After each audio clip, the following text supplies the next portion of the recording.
Assalamualaikum warahmatullahi ta'ala wabarakatuh. Bismillahi walhamdulillah, wassalatu wassalamu ala sayyidina wa maulana Muhammad ibn Abdillah wa ala alihi wa ashabihi wa mawala. La hawla wa la quwata illa billahil aliyyil azim. Saudara-saudari semua, pertemuan kita kali ini membahas tentang orang-orang yang doanya dikabulkan Allah Subhanahu wa taala. Allah Subhanahu wa taala dalam hadis qudsi pernah berfirman, "Ud'uni astajib lakum." Mintalah kamu, berdoalah kamu kepadaku, niscaya aku kabulkan. Wa iza sa'alta fas'al billah. Wa iza sta'anta fasta'in billah. Apabila kamu meminta, maka memintalah kepada Allah. Apabila kamu memohon perlindungan, berlindunglah kepada Allah. Sebagaimana dalam Al-Quran surah Al-Fatihah, pengakuan kita dalam firman Allah Subhanahu wa taala, "Iyyaka na'budu wa iyyaka nasta'in." Hanya kepadamu lah ya Allah kami menyembah, kami beribadah. Wa iyyaka nasta'in, dan hanya kepadamu lah kami minta pertolongan. Maka saudara-saudari semua, ada 5 orang yang apabila dia berdoa dikabulkan Allah Subhanahu wa taala. Kadang-kadang kita kaum muslimin dan muslimah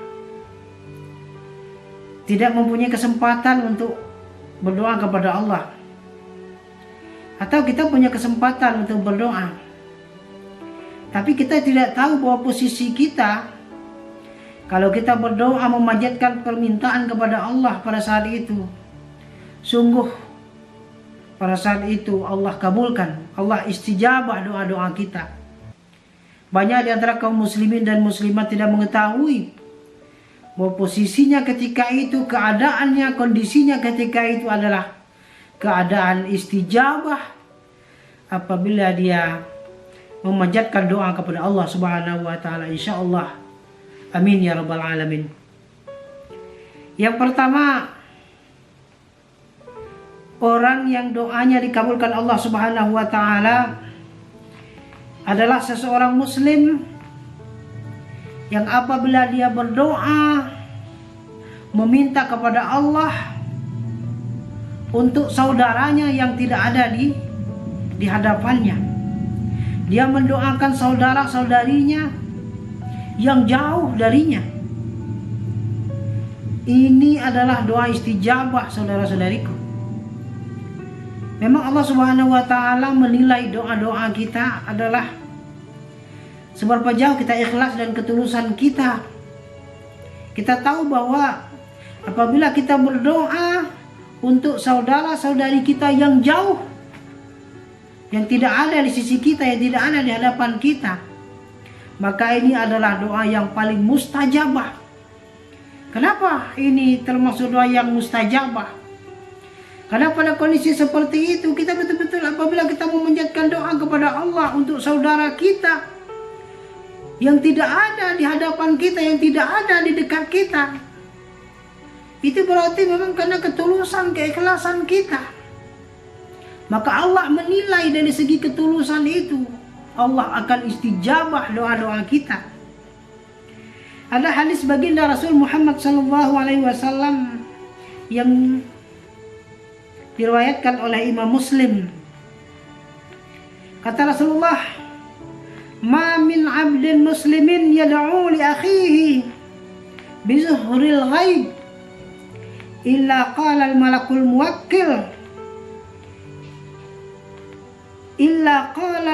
muwakkal bih amina walaka bimislin."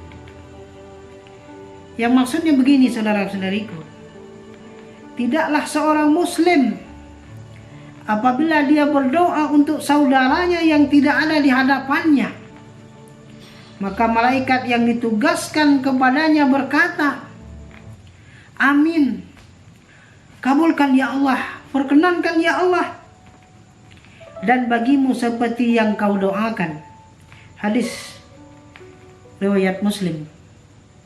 Jadi artinya saudaraku, apabila kita berdoa untuk saudara kita yang tidak ada di dekat kita, maka malaikat akan mengaminkan doa kita, dan yang teristimewa lagi, doa kita diistijabah, dikabulkan oleh Allah Subhanahu wa taala. Dan bagi kita yang memanjatkan doa untuk saudara kita yang jauh tadi, kita akan mendapatkan apa yang kita doakan terhadap saudara-saudari kita. Maka biasakanlah saudara-saudariku, kita saling mendoakan sahabat-sahabat, teman-teman, andai tolan, saudara-saudari kita, sekalipun mereka tidak berada di dekat kita. Karena ini merupakan doa yang tulus ikhlas kita panjatkan ke hadirat Allah Subhanahu wa taala. Kemudian hadis Nabi Muhammad SAW, kata Rasulullah, dakwatul mar'il muslim li akhihi bi zuhril ghaibi mustajabatun. Doa seorang muslim untuk saudaranya yang jauh di sisinya, kata Rasulullah, mustajabah. Doanya itu akan diperkenankan Allah Subhanahu wa taala, akan dikabulkan Allah. Inda ra'sihi malaku muwakkalu kullama da'a li akhihi bi khair qala al malakul muwakkalu bih amina walaka bimithlin. Jadi yang maksudnya sama seperti hadis yang diriwayatkan Muslim tadi, bahwa apabila kita memanjatkan doa untuk saudara kita yang jauh, maka malaikat yang ditugaskan kepadanya akan berkata kepada kita yang memanjatkan doa, amin, kata malaikat, perkenankan ya Allah, walaka bimislin, dan bagimu yang memanjatkan doa akan diberikan Allah seumpama apa yang kamu doakan untuk saudaramu. Amin, amin ya rabbal alamin. Saudara-saudari semua, kemudian yang kedua, orang yang dikabulkan doanya oleh Allah Subhanahu wa taala adalah orang yang selalu berdoa ketika dia lapang, ketika dia senang. Saudara-saudari semua, di dalam Al-Quran Allah menyindir manusia.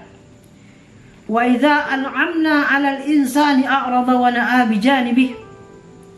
Dan manusia itu, kata Allah, apabila kami beri nikmat, mereka berpaling dan mereka lupa kepada Allah yang memberi nikmat.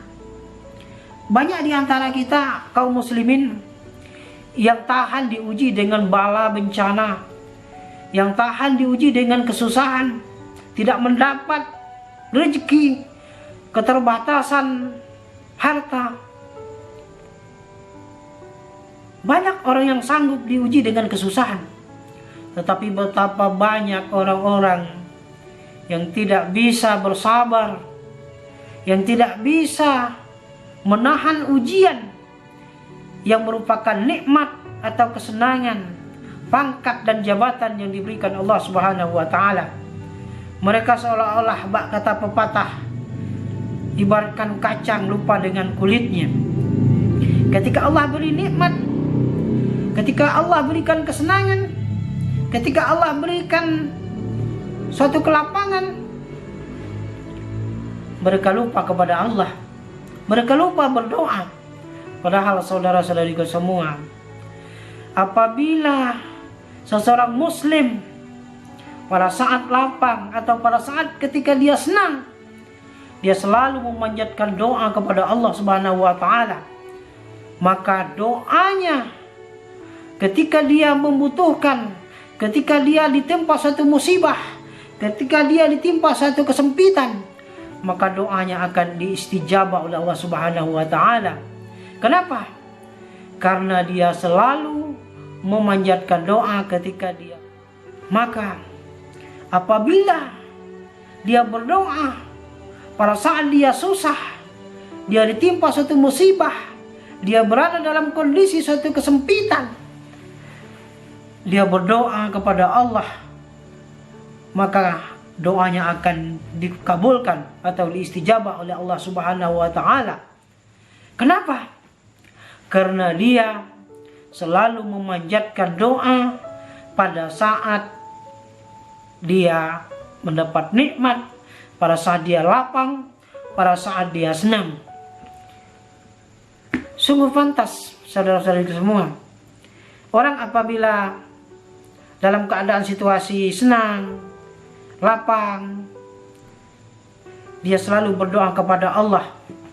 Maka ketika dia mendapatkan satu kesusahan, mendapatkan satu ujian, mendapatkan suatu cobaan, pada kondisi yang sempit, dia berdoa kepada Allah, maka doanya akan diijabah, dikabulkan oleh Allah Subhanahu wa taala.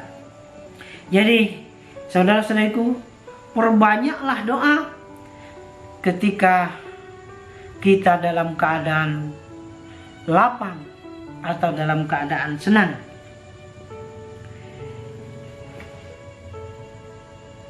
Dalam satu hadis baginda Rasul Muhammad SAW yang diriwayatkan oleh At-Tirmizi, apa kata Rasulullah?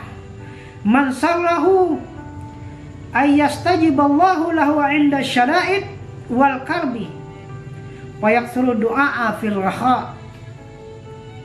Barang siapa yang ingin doanya terkabul pada saat ia sedih dan susah, maka hendaklah dia memperbanyak doa-doanya ketika dia lapang atau ketika dia senang. Begitu kata Rasulullah, apabila kalian ingin doa-doamu diterima dan dikabulkan Allah pada saat engkau susah, pada saat engkau sempit, maka perbanyaklah berdoa pada saat engkau senang atau pada saat engkau lapang. Insya Allah, apabila kita dalam situasi sempit membutuhkan, Allah akan mengabulkan doa-doa kita.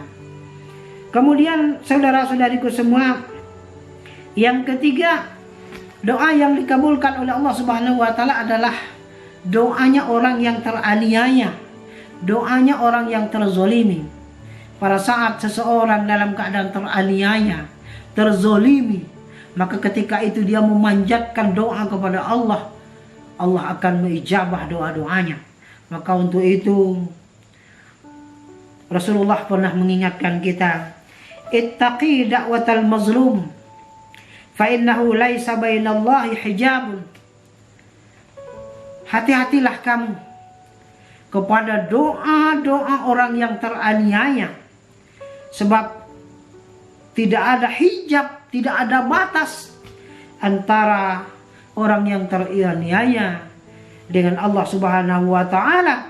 Artinya Allah akan mengabulkan doa-doa orang yang dalam posisi teraniaya atau terzolimi.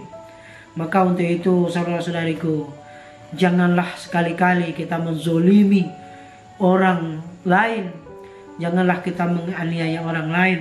Karena pada saat seseorang dalam keadaan terzolimi, dalam keadaan teraniaya, ketika itu dia memanjatkan doa, baik doa itu doa kebaikan maupun doa itu doa yang buruk sekalipun, Allah akan kabulkan permintaan orang yang terzolimi tersebut. Masya Allah, saudara-saudari semua, hindarkanlah menzolimi orang-orang lain. Kemudian dalam hadis yang diriwayatkan oleh Abi Hurairah radhiyallahu an, Rasulullah sallallahu alaihi wasallam juga pernah bersabda, da'watul mazlum mustajabah wa in kana fajiran fafujurhu ala nafsih.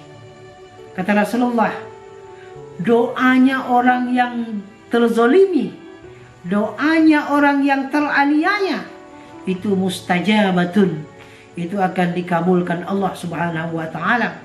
Wa in kana fajiran, sekalipun adalah orang itu orang berbuat durhaka sekalipun, fafujurhu ala nafsih, maka kedurhakaannya yaitu kembali kepada dirinya sendiri. Sementara kalau dia berdoa, walaupun dia orang yang berbuat durhaka sekalipun, karena kedurhakaannya itu akan kembali kepada dirinya sendiri, kata Rasulullah.